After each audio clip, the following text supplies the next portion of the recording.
نحمده ونصلي على رسول الكريم أما بعد فأعوذ بالله من الشيطان الرجيم بسم الله الرحمن الرحيم يريدون ليطفئوا نور الله بأفواههم والله يتم نوره ولو كره الكافرون. وقال تعالى يا أيها الذين آمنوا خذوا حذركم. وقال رسول الله صلى الله عليه وسلم من تشبه بقوم فهو منهم. الحمد لله দারুল আসহাব সুফা মাদ্রাসা কর্তৃক আয়োজিত আজকে সাপ্তাহিক পরিশিক্ষণমূলক সেমিনারে উপস্থিত আছেন সম্মানিত সভাপতি এবং বিজ্ঞ বিচারক মণ্ডলী এবং আমার সামনে উপস্থিত আগামী দিনের আগামী জাতির রাহবারগণ, সকলকে জানাই আমার পক্ষ থেকে আন্তরিক শুভেচ্ছা ও মোবারকবাদ। আজকে আলোচক বিষয়বস্তু হল ইসকনের সম্পর্কে। আল্লাহ তাআলা যদি তৌফিক দান করেন তাহলে উক্ত বিষয়ের কিঞ্চিত পরিমাণ আলোচক পাঠ করব ইনশাআল্লাহ। আগে আমাদেরকে জানতে হবে ইসকনের জন্মসূচি কোথায় থেকে, ইসকনের জন্মসূচি কোথায়। আমরা সকলে জানি যে ইসকনের জন্মসূচি হচ্ছে ভারতে, কিন্তু নয়, ইসকনের জন্মসূচি হচ্ছে আমেরিকা নিউ ইয়র্কে। আর এই প্রতিষ্ঠাতার নাম হলো প্রতিষ্ঠিতার নাম হলো অভয় চরণারবিন্দ। অভয় চরণারবিন্দ তিনি ছিলেন খ্রিস্টান চার্চের ছাত্র। তার পেশা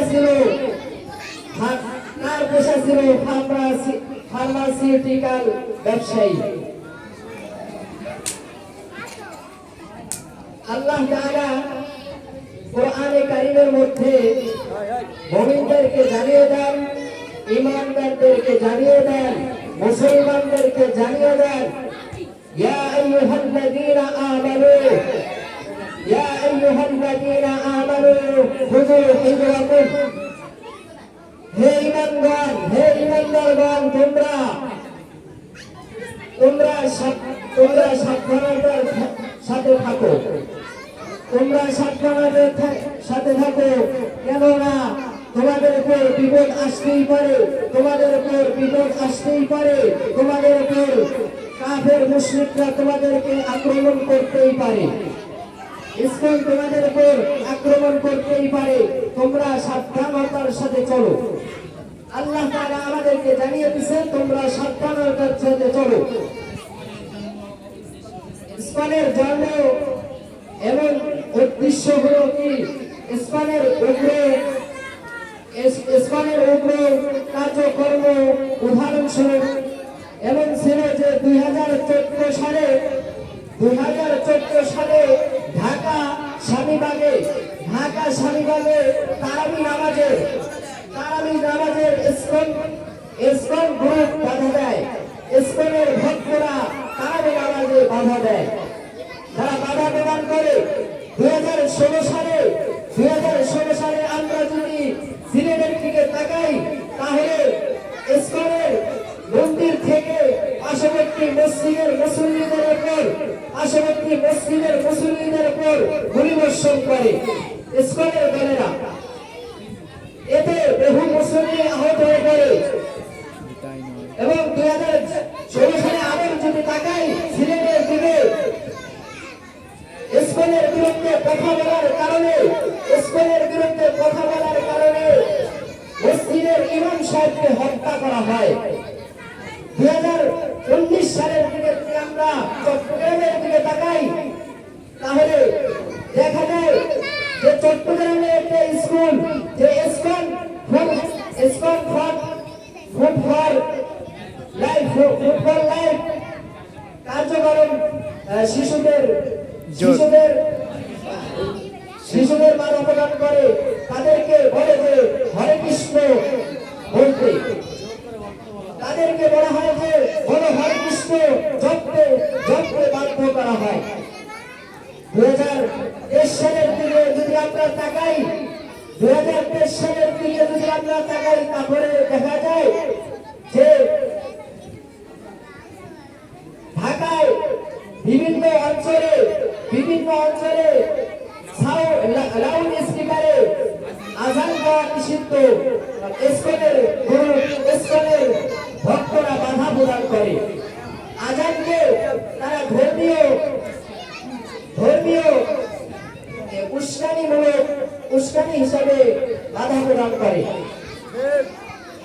আমরা যদি 2024-এর দিকে তাকাই তাহলে দেখা যায় যে মুসলিম আইনজীবী সাইফুল ইসলাম আরিফকে প্রকাশ্যে হত্যা করা হয়।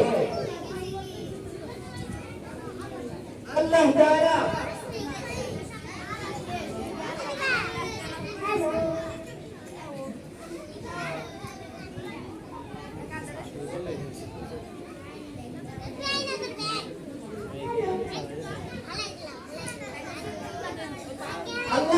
কোরআনে কারীমের মধ্যে জানিয়ে দেন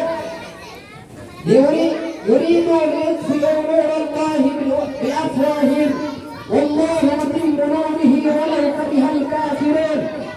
তারা যদি ইসলামের প্রতি বাধা প্রদান করে, ইসলামের প্রতি যদি বাধা প্রদান করে, আল্লাহ তাআলা বলেন কাফের মুশরিকরা যদি তারা ইসলামের প্রতি যদি বাধা প্রদান করে তাহলে আমি আল্লাহ তাআলা এই ইসলামের আলোকে আমি জ্বালাবো। আল্লাহ তাআলা প্রতিশ্রুতি দিয়েছেন যে যদি কোনো মুশরিক যদি এই আলোকে নিভিয়ে দিতে চায় কখনো সম্ভব হবে না। আল্লাহ তাআলা এই ইসলামের আলোকে জ্বালিয়ে তুলবেন। আজকে যারা ইসলামের ভক্তরা আছেন তাদেরকে বলতে চাই, দেখেন নবীজি সাল্লাল্লাহু আলাইহি ওয়াসাল্লামের হাদিস মান তাশাব্বাহা বিকওমিন ফাহুয়া মিনহুম। যারা কোন জাতির সাথে সাদৃশ্য রাখে তারা ওই জাতির অন্তর্ভুক্ত হয়ে যায়।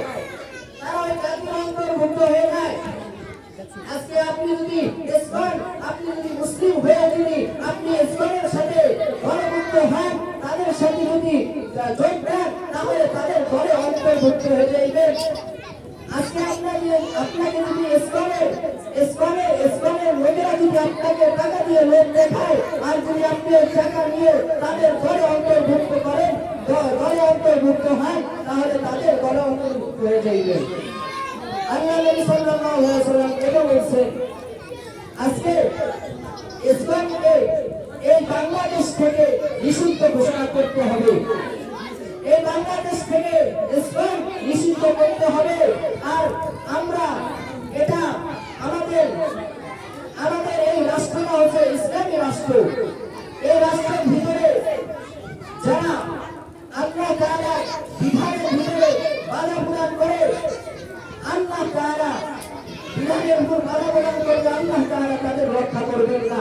এজন্য সরকারকে বলতে চাই, সরকারের উচিত যে উগ্র সংগঠনকে